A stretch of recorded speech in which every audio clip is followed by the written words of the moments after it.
In Maple Hollow's tranquil streets, an unsettling silence hangs heavy in the air. As Dana Reyes gazes upon an ominous black obelisk, a relic of a tragedy that shattered their lives, its reflection mirroring the darkness within her heart. While outside, shadows deepen, foretelling unknown dangers lurking in the night. And Dana's son Marcus, haunted by memories of his lost sister, stares blankly ahead, his soul trapped in a living nightmare. Like and subscribe for more stories like this one. The obelisk in Dana Reyes's living room sat silent, its black surface reflecting nothing but the dim autumn light that filtered through the curtains. Outside, Maple Hollow slumbered with a stillness that felt unnatural, as if the entire neighborhood held its breath. Dana poured herself another cup of coffee, the rich aroma filling her senses and momentarily pushing aside the memories she had been trying so hard to bury. She glanced at the clock on the wall, 7003 am. Marcus was already up. He'd left his bedroom door open as usual, a beacon signaling that it was safe to enter. She walked over to him, placing a hand on his shoulder and giving it a gentle squeeze. "Hey, kiddo," she said, trying for casual. "Want some breakfast before you head off?" Marcus looked up from his phone, his expression guarded. He hadn't been the same since that day last year when Dana couldn't bring herself to think of it as Sophia's death anymore. It was too painful. "Sure," he replied curtly, setting down the device. "Whatever's left in the fridge." Dana felt a twinge of guilt at his cold tone, but pushed it aside. They both needed time to process their grief in private. She went to prepare breakfast, trying to think of something light and cheerful to say, anything to ease the tension that had been building between them since they'd moved back into this house. The kitchen was warm and cozy, the scent of bacon and eggs filling the air as she worked. Dana poured Marcus a glass of orange juice, her hands slightly shaky as she tried not to think about what they were celebrating. Another day without having to face that awful room at the end of the hall. "Here you go," she said softly, sliding the plate in front of him and taking a seat across from him. "I made your favorite." Marcus grunted in acknowledgement, but didn't look up from his food. Dana's heart ached with worry. Was he okay? Did he ever think about Sophia anymore? She decided to take a chance. "Hey, Marcus," she said gently. "Yeah? Do you remember that time when we went out for ice cream after your birthday party? And Sophia got her hair tangled in the bike chain and started crying." A flicker of something, pain, sadness, maybe even a trace of humor crossed his face before he looked away. "Yeah," he said hoarsely. "I remember. Those were good times," Dana continued softly. "You and Sophia were so close then." Marcus sighed heavily and sat down as for. "Mom, can we not do this right now? I need to get ready for school." Dana felt a sting of rejection, but she knew better than to push him further. "Okay, honey," she said quietly, standing up to clear the table. "I'll make sure you have everything you need before you go." As they finished getting ready, Dana couldn't shake the feeling that something was off in Maple Hollow today. The air seemed heavier, the shadows cast by the streetlights deeper and more ominous. Perhaps it was just her imagination playing tricks on her. Maybe it had nothing to do with their quiet suburban neighborhood at all. But as she watched Marcus head out the door, his backpack slung over one shoulder and a look of determination etched on his face, Dana couldn't help but wonder if today would be any different from yesterday or tomorrow. She glanced back at the unlit obelisk in the living room, its dark surface mirroring her own fears. It had been 4 days since she'd silenced the recall's chime, 4 long days of avoiding the inevitable. But as Officer Pell was sure to remind her soon enough, Dana couldn't keep running forever. The note would call again, demanding compliance with the mandate set by the Federal Recall Directive, the accident that had taken Sophia away from them all too soon. But until then, she had to keep pretending, keep performing her role as a grieving mother in Maple Hollow's perfectly manicured facade. Because while the world might think they were healing, Dana knew better. She and Marcus were only just beginning their journey into the darkest parts of grief, where every step felt like a betrayal of what they'd once shared with Sophia. The thought made her heart ache, but Dana steeled herself against it. There was no other way. She had to keep moving forward for Marcus's sake, even if it meant facing the echoes of their lost memories alone. And when the time came and the node called again, Dana would have to find a way to bear witness to the truth of that awful day, no matter how much it might break her. Dana forced herself back into the role of mother, fixing a smile on her face as she poured Marcus's cereal and made small talk about nothing that mattered. He stared blankly at his bowl, his mind far away, no doubt lost in the accident replay he'd seen so many times before in his head. "Marcus?" Dana prompted gently when the silence stretched too long. He glanced up at her, his eyes red-rimmed and weary. "Yeah? I know it's been tough lately." "Tough?" Marcus snorted, a bitter laugh escaping him. "It's not tough, Mom. It's shit. And you know what? I don't think you're dealing with it either." Dana felt the familiar sting of guilt, but she pushed it aside, knowing he was right. "Marcus, Dana trailed off, unsure how to respond. He was so perceptive for his age, and it both amazed and terrified her. This wasn't the same boy who'd once skipped through the neighborhood, laughing and chasing butterflies. The accident had changed him in ways she couldn't even comprehend. "I'm trying," Dana said finally, knowing it was a half-truth at best. "I just need more time." "That's exactly what I don't want to hear." Marcus slammed his fist down on the table, making her jump. "More time for what? For you to keep pretending everything's okay while we all fall apart?" Dana swallowed hard, feeling the familiar tightness in her chest. He was right again. She had been lying to herself as much as anyone else, pretending the recalls wouldn't keep coming, that they could just exist in their own little bubble of grief without confronting the truth. "Marcus, please," Dana said quietly, reaching out to lay a hand on his arm. "I'm doing my best." He looked at her then, and for a moment she saw the boy he used to be, the one who'd loved Sophia with all his heart, before it was replaced by something harder, more cynical. "You're not," Marcus said bluntly. "And meanwhile I'm left with nothing but echoes of what might have been." The pain in his voice hit Dana like a punch to the gut. She knew he was right. She had been avoiding the recalls, trying to bury her memories deep enough that they wouldn't haunt her. But she'd done it out of self-preservation, not because she didn't want to remember Sophia. "I'm sorry," Dana whispered, feeling tears prick at the corners of her eyes. "I just can't face it yet." Marcus snatched his arm away, standing abruptly and grabbing his backpack. "Forget it. I'll deal with my own shit from now on." And with that, he was gone out the door before she could stop him, and Dana was left alone with her guilt and her grief. The node in the living room seemed to mock her, its black obelisk silently demanding another session, another round of memories dredged up for everyone's viewing pleasure. Dana stared at it, feeling the familiar dread rising inside her like a tide. She knew she couldn't avoid it forever. The recalls would keep coming until compliance was satisfied. But how much more could she take? How many times could she relive that awful day before she lost herself entirely? She took a deep breath and reached for the node's control panel, her fingers hovering over the button that would unlock the next memory. She thought of Marcus, of his accusation that she wasn't dealing with Sophia's death, and knew he was right.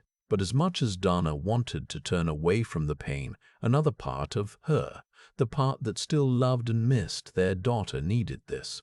Needed to confront the truth of what had happened, even if it tore her apart in the process. With a heavy heart, Dana pressed the button, bracing herself for what was to come. The node hummed to life, casting its usual blue glow across the room as it began to reconstruct another piece of their shattered lives. And outside, beyond the walls that held them captive in Maple Hollow, the echoes waited for Dana, for Marcus, and for everyone else trapped within the federal Recall Directive's endless cycle of memory and regret. Dana stared at the node's screen, her heart pounding in her chest as it cycled through the mandated accident memory for what felt like an eternity. She closed her eyes, trying to block out the sickening sense of déjà vu that threatened to overwhelm her. The last thing she wanted was to witness the death of her daughter again, to see Sophia's little face contorted in fear just before the crash. but she knew it was necessary. Compliance would stop at nothing until she complied. The node beeped softly, signaling the start of the reconstruction. Dana opened her eyes, bracing herself for what was to come. The living room seemed to blur around her as the node rendered its vision of that fateful night. The rain-soaked streets, the dark silhouette of their minivan on the wet asphalt. And then suddenly, they were inside the vehicle, Dana at the wheel, Marcus and Sophia arguing in the back seat.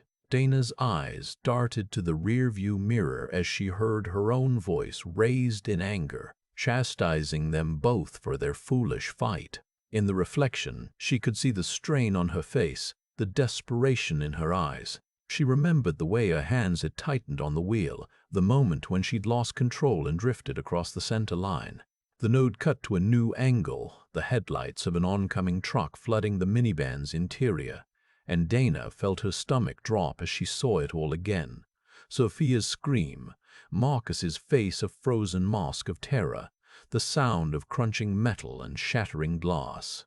The impact was like nothing she'd ever experienced, a violent jolt that shattered the world into 1,000 shards. And then the darkness. Dana gasped for air, her body trembling uncontrollably as the node rendered the final moments before the car had rolled to a stop in the middle of the road. She could see Marcus's face now, his eyes wide with shock and disbelief, as he stared back at her through the wreckage. And there was Sophia, so still, so silent. The scene faded, replaced by the familiar blue glow of the node as it completed its cycle.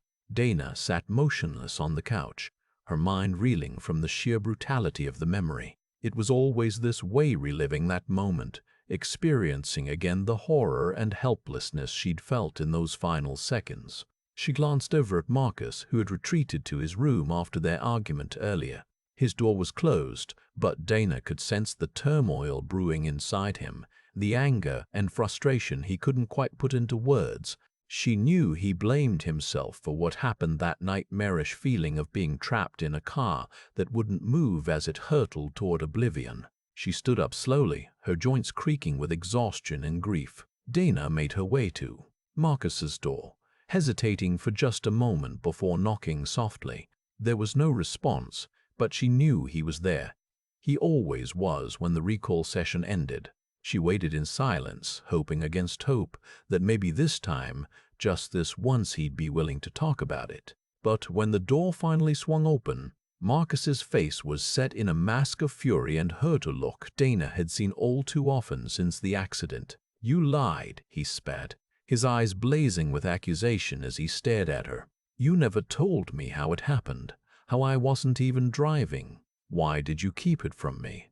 Dana's mouth went dry. The raw pain in his voice was like a blade to her heart. I didn't want you to blame yourself," she stammered, but the words felt hollow even to her own ears. He deserved the truth. Hadn't he suffered enough already?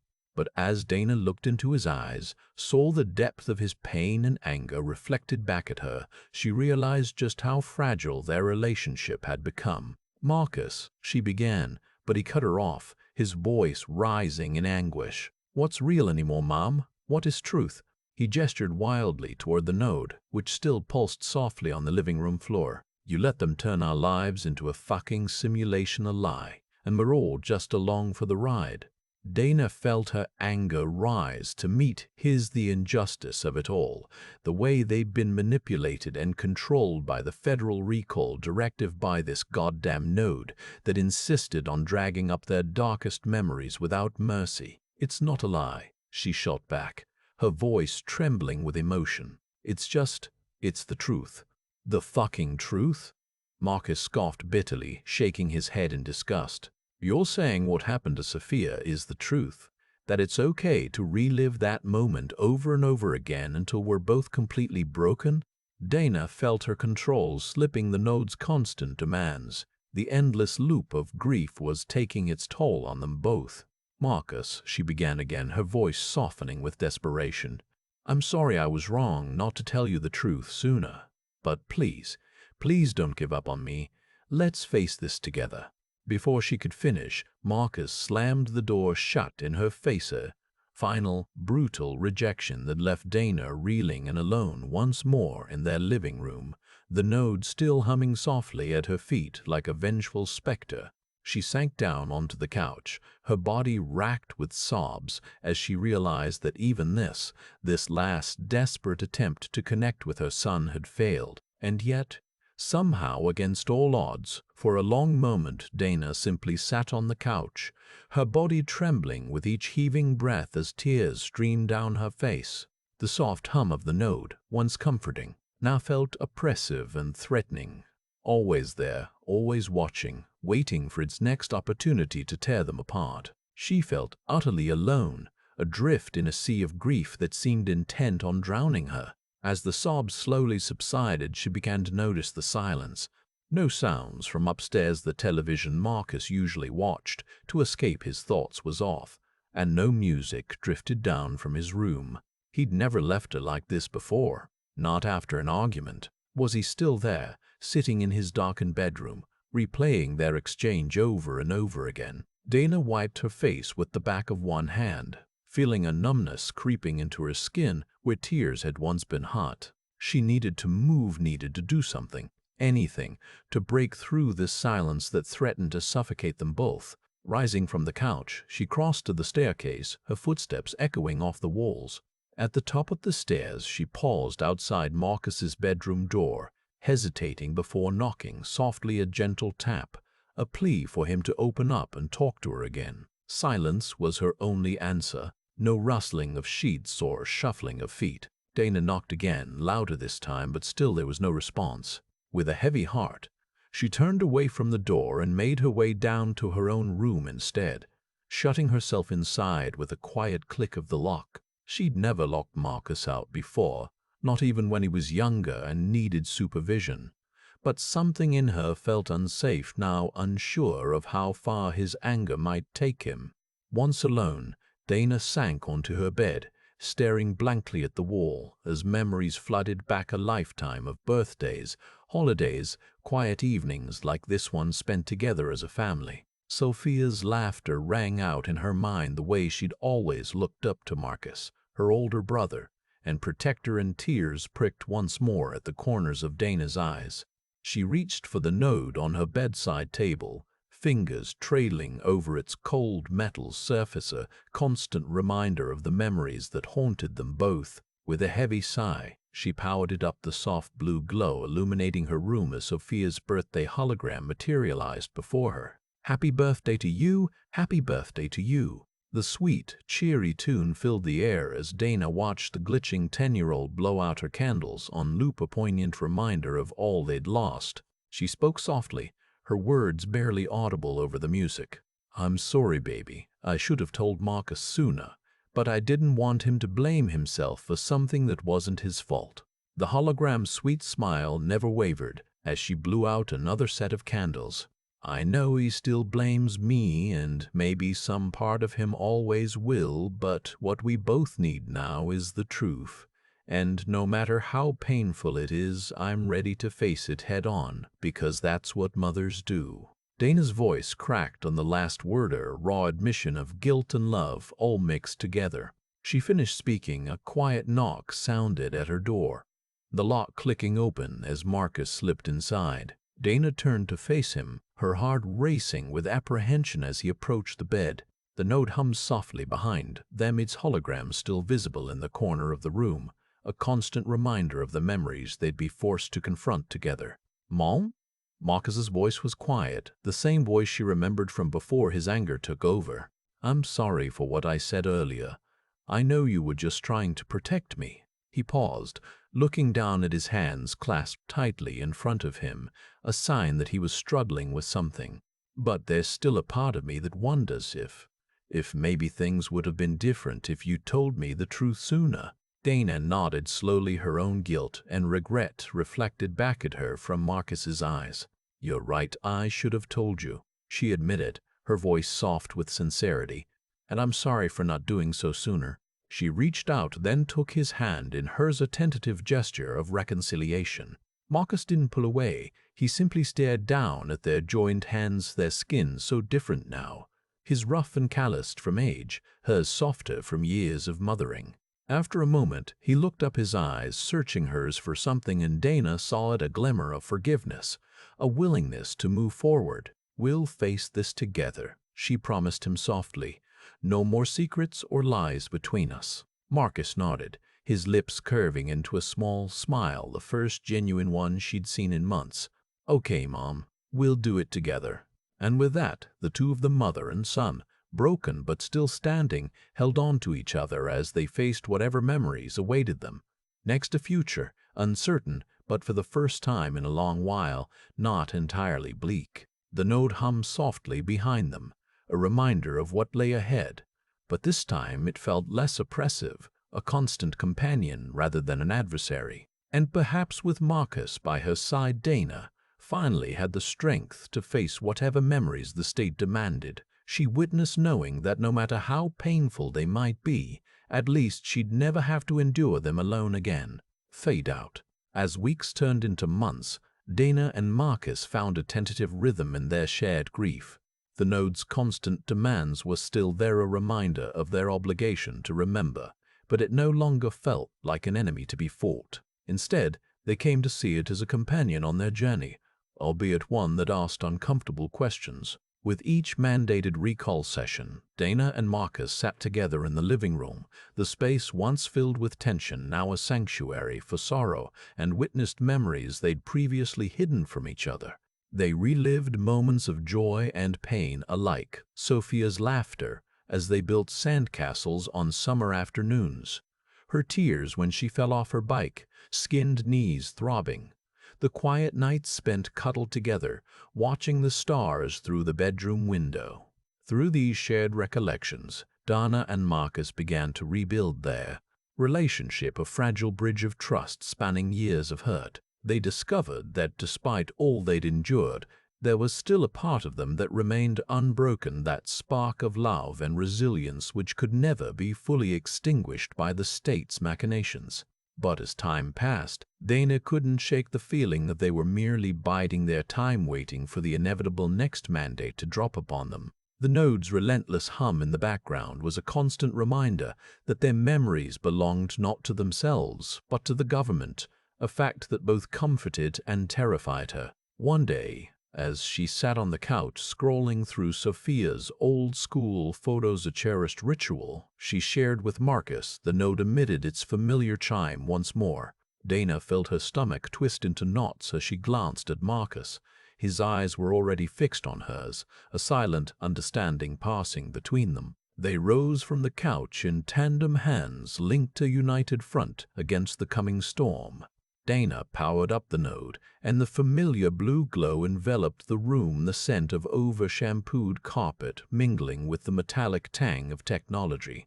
The reconstruction began, Sophia's face flickering to life as she blew out birthday candles on a loop. Dana watched her daughter, a perfect hologram, devoid of flaws or imperfections, as tears streamed down her cheeks.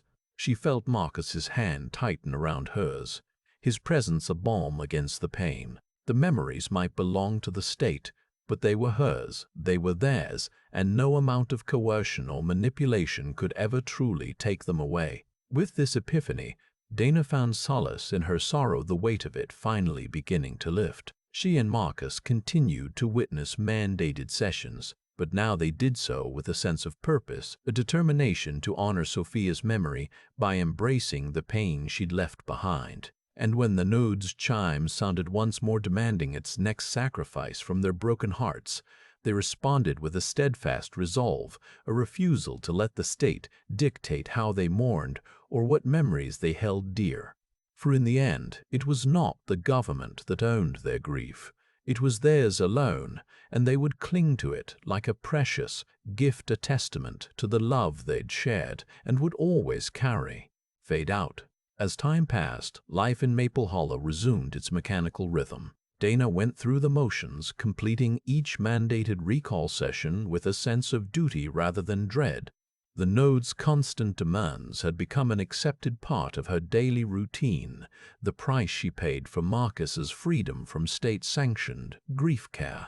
Marcus, too, adapted to their new reality. His anger and resentment slowly gave way to acceptance, a grudging acknowledgement that the accident was a tragedy, not his fault. Began attending school again, reconnecting with old friends, and rediscovering hobbies he'd abandoned during those lost years. Their relationship, though strained, gradually healed. They no longer argued about the recall sessions or the lies Dana had told.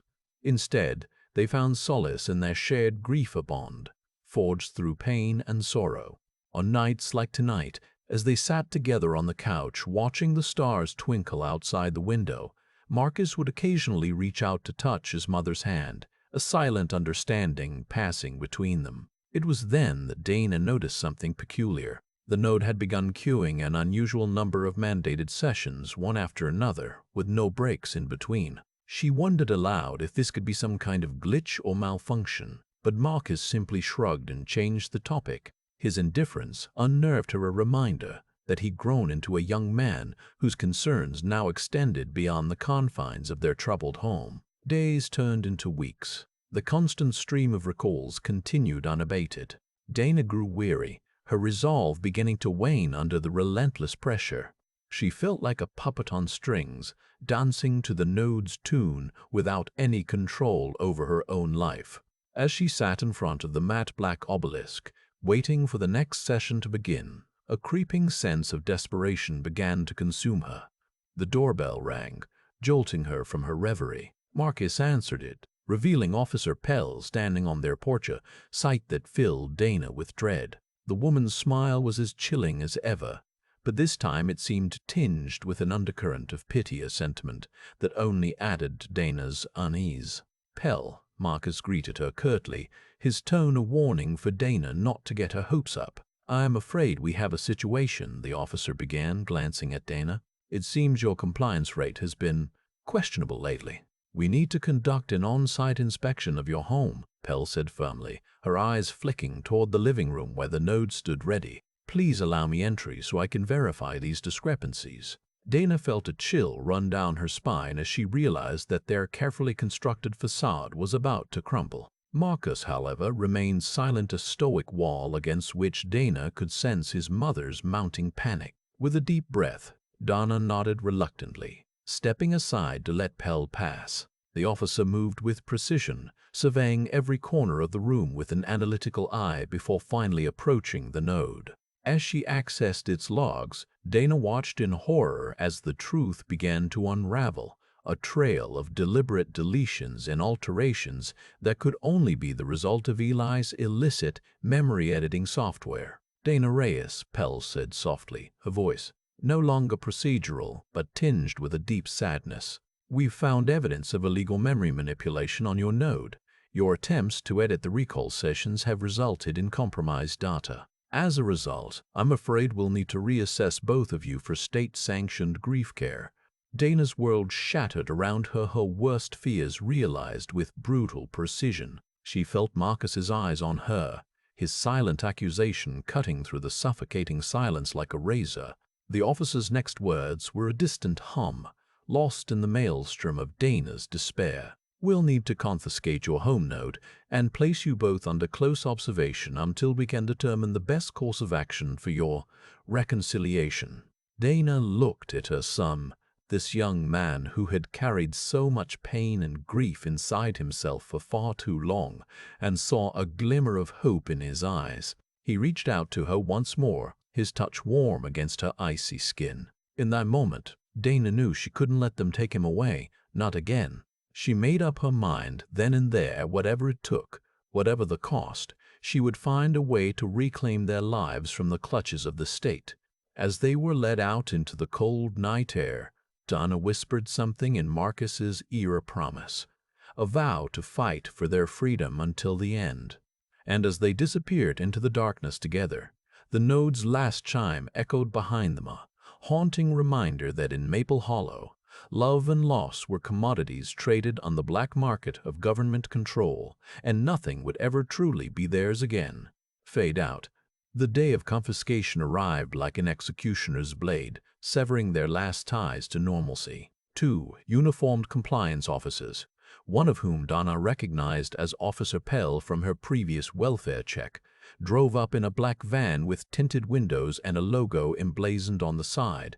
Governmental Grief Reconciliation Services. Marcus stood rigid beside his mother as they watched their world crumble. "We're here for the Reyes residence, yes?" Officer Pell asked, her voice as smooth as deceit. She flashed an ID badge that was probably genuine but felt like a lie to Dana's numb mind. The officer proceeded to explain that they were seizing the node and placing both of them under close observation in a state-run grief care facility. No argument or appeal could sway their decision. As the officers escorted them toward the van, Marcus suddenly lunged forward, grabbing the arm of Officer Pell with a strength Dana had never seen before. "We won't go quietly." Pell's expression never wavered. She simply pulled out her phone and dialed a number, speaking in hushed tones about resistance and non-compliant subjects. A second later, a pair of burly men appeared, dressed in black tactical gear with GGRS enforcement printed on their sleeves. They quickly subdued Marcus, pinning him to the ground while Pell calmly explained that Dana could either accompany them willingly or face similar consequences for her son's actions. Dana stood frozen as she watched her child being dragged away into a van full of strangers again. The last remnants of hope evaporated. She felt like nothing more than a disposable cog in the machine grinding out grief according to government specs. With heavy limbs, she followed Pell and her enforcers toward their own vehicle. Inside the grief care facility, Dana found herself trapped in an impersonal room with cold steel walls, a single bed, and no sign of Marcus anywhere. She paced like a caged animal, unable to escape her thoughts, memories, images, sounds, a chaotic reel of Sophia's life flashing before her eyes. The grief machine had finally broken her. There was no fight left in this mother. Days blurred together as Dana underwent mandatory recall sessions under the watchful eye of Officer Pell or other nameless facilitators.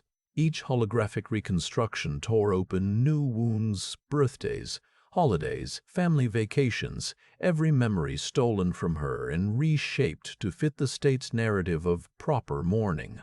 The constant loop of pain was designed to break her spirit and extract compliance. Yet Dana refused to submit completely. She hoped that someday these records might help expose the true horror of the Federal Recall Directive, a system that traded human anguish for state control. One evening, during a rare moment alone in her cell, Dana heard the sound of Marcus's voice, muffled and distant but unmistakable. He was speaking with someone, his words urgent and laced with defiance. "We'll need to move fast," Marcus said. "Once we're out of here, we can't afford to get caught again." "Agreed," replied another voice, the man Dana recognized as Eli Vandermeer, their old neighbor turned underground operator. "I've got a truck waiting. We can make it to the border if we're quick and quiet." Dana's heart pounded in her chest, hope rekindled with every syllable of their plan. They were going to fight back, to break free from this endless cycle of grief engineering. In the dead of night, as the facility slept or was otherwise occupied, the Na and Marcus slipped out of their cells, meeting Eli at the exit he'd hacked open earlier. Hand in hand, they followed him through a maze of abandoned corridors until they reached the truck idling outside a rusted beast that seemed to embody their desperation but also offered freedom. As Dana scrambled into the back seat, Marcus slid behind the wheel, his hands trembling as he started the engine. They roared out of the facility's parking lot, leaving the grief machines and government control far behind, at least for now.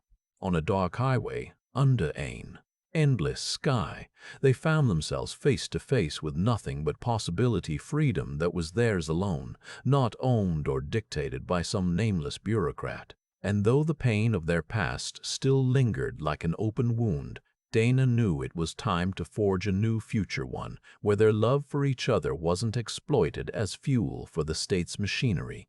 The truck hurtled into the night, carrying them toward an unknown destiny, but one they chose themselves, a defiant scream in the face of oppression. For Dana and Marcus Reyes, the road ahead would be long and fraught with danger, but at last they had reclaimed their lives and each other from the clutches of Maple Hollow's suffocating grief regime.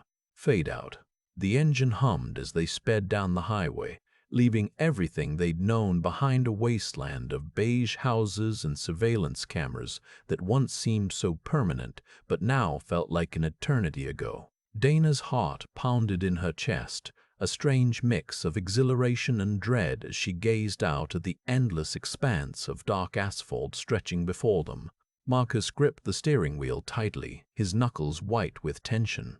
He glanced over at Dana in the rearview mirror, searching her face for some reassurance that they were doing the right thing running from their past instead of confronting it head-on. "We can't go back," he said quietly, more to himself than to her. "We can't let them turn us into ghosts again." Dana nodded, though he couldn't see her. She reached up and brushed a strand of hair out of his face, the same way she used to when he was younger, trying to offer him strength, even as her own fears swirled in the pit of her stomach. "We won't," she promised. "We'll make our own way, together." As if to punctuate their vow, the GPS beeped, announcing they'd reached a major intersection up ahead. Marcus slowed down, eyeing the map on his phone as he navigated through unfamiliar streets. The truck bounced over potholes and rumbled across makeshift bridges spanning dried-up creeks. Their world now was one of rough-hewn survival. Eventually, they found themselves at the edge of a small town, a cluster of run-down buildings huddled against the night sky like weary sentinels guarding their secrets. Marcus pulled into an abandoned parking lot on the outskirts, killing the engine and letting the darkness swallow them whole. "Let's get some rest," he said, turning to Dana with a tired smile. "We've got a long way to go." They climbed out of the truck, stretching stiff limbs and blinking in the sudden silence after hours of steady road noise. The air was cool and damp, carrying the scent of decaying vegetation from some unseen field nearby. Dana led the way into an old grocery store that had clearly been deserted for years, the kind of place where the owners just packed up one day and vanished without a trace. They moved through aisles lined with dusty cans and boxes, their footsteps echoing off the concrete walls, like they were the only two people left alive in this forsaken world. In the back, Dana found a small storage room that seemed untouched by time, a cache of old blankets and pillows tucked away for some long-forgotten purpose. She spread one of the quilts out on the cold floor and gestured for Marcus to join her. "This will do," she said softly, "for now." Marcus nodded, his eyes already drooping with exhaustion as he sank down beside her. They lay side by side, wrapped in each other's arms like two shipwrecked survivors, clinging to a piece of driftwood, the only lifeline left to them after everything they'd been through. As darkness closed in around them, Dana felt the last vestiges of fear and doubt begin to ebb away, replaced instead with a deep sense of gratitude for the strange, fragile existence they'd carved out for themselves. They were fugitives now, yes, but not ghosts, trapped in Maple Hollow's endless cycle of grief and remembrance. They were alive, and as long as they had each other, that was all that mattered.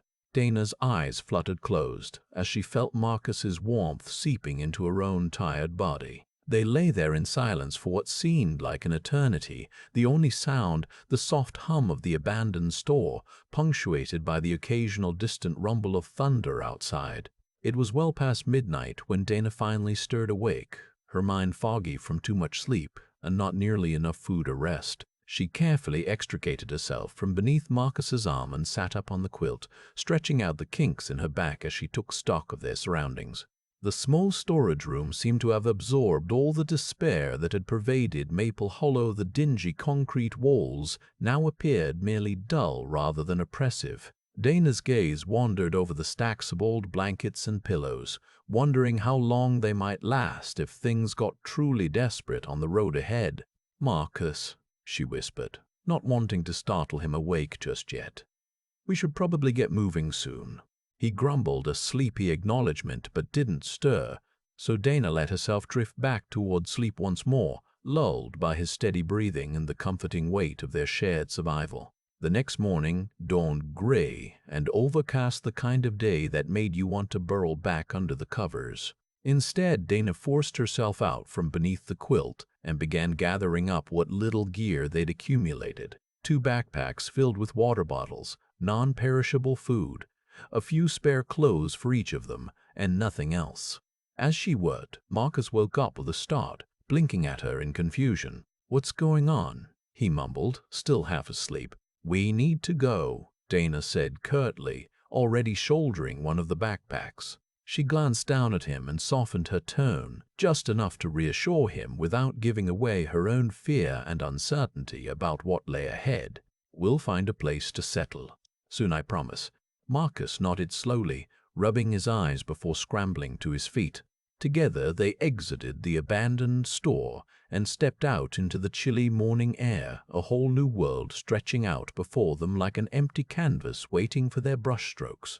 They walked in silence, at first Anna leading the way down deserted side streets toward the outskirts of town where she hoped to find a safer route south. Marcus trailed behind her, his thoughts no doubt as jumbled and uncertain as hers.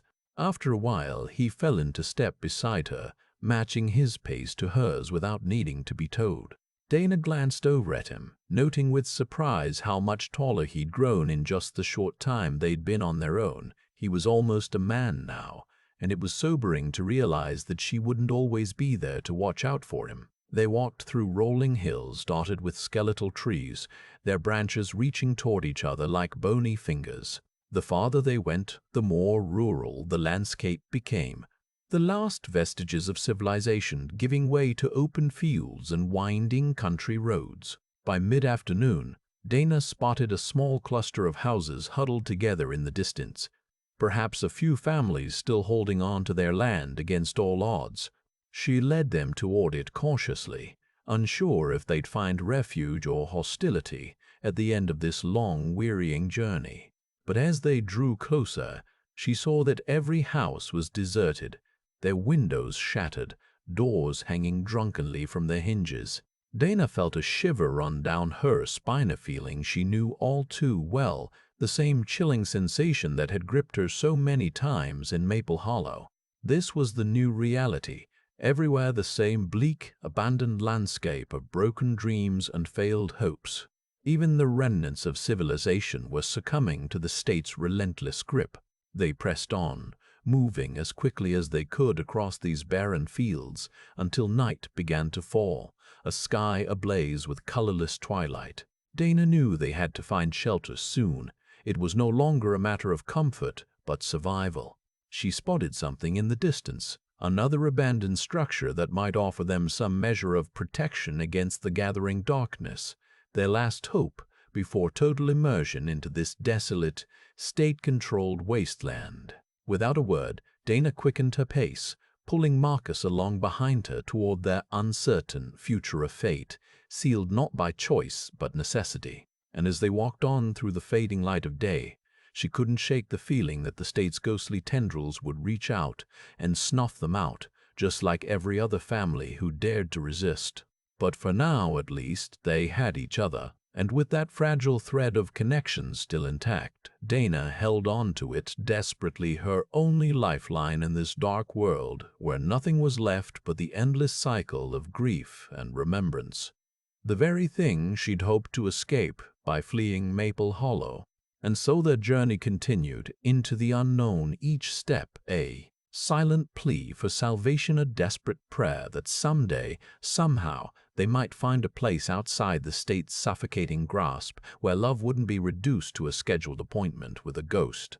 But until then, Dana and Marcus walked on, side by side, through the desolation, two survivors clinging to each other as their last bastion of hope against the crushing darkness that seemed determined to swallow them whole. Marcus watched Dana's silhouette recede into the gathering dusk as she led their hurried escape from Maple Hollow. The abandoned grocery store loomed ahead, its broken windows gaping like empty eyes, the crumbling facade a stark contrast to the sterile perfection of the suburban development they'd left behind. "We need supplies," Dana called back over her shoulder, already vanishing into the shadowed interior. Marcus followed, his heart still heavy with the revelations of the recall session. The truth his mother had been driving that fateful night, he couldn't shake it off as easily as she seemed to have done. But he'd said nothing more on the subject.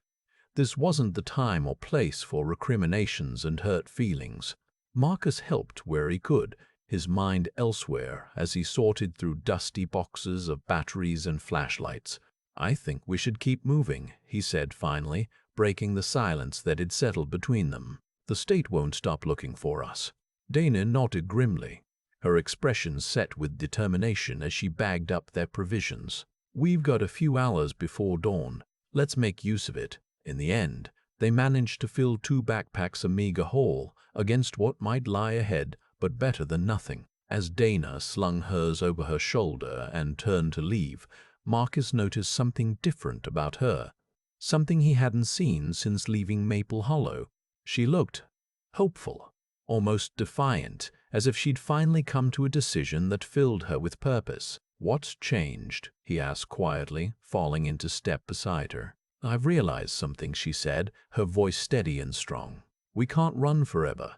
We need to find a place where we can stand our ground and fight back." Marcus felt his heart quicken at the prospect finally, a chance for them to strike against the state's relentless machine of grief control. "What kind of place?" he asked, curiosity piqued. "Some kind of sanctuary," Dana said, her eyes shining with an unspoken determination. "A community that rejects the directive and its recalls. A place where we can live without always looking over our shoulders." They walked on into the night, 2 fugitives, seeking refuge in a world that seemed determined to deny them solace. But for the first time in months, Marcus felt a spark of true hope kindle within him, a flame that might yet prove strong enough to illuminate their path forward. As they made their way deeper into the unknown, he found himself wondering what lay ahead, what challenges and dangers awaited them on this perilous journey. But for now, with Dana by his side and a new destination in mind, Marcus felt ready to face whatever came next. They were no longer just victims of the state's grief machine. They were rebels, and they would not be silenced or controlled.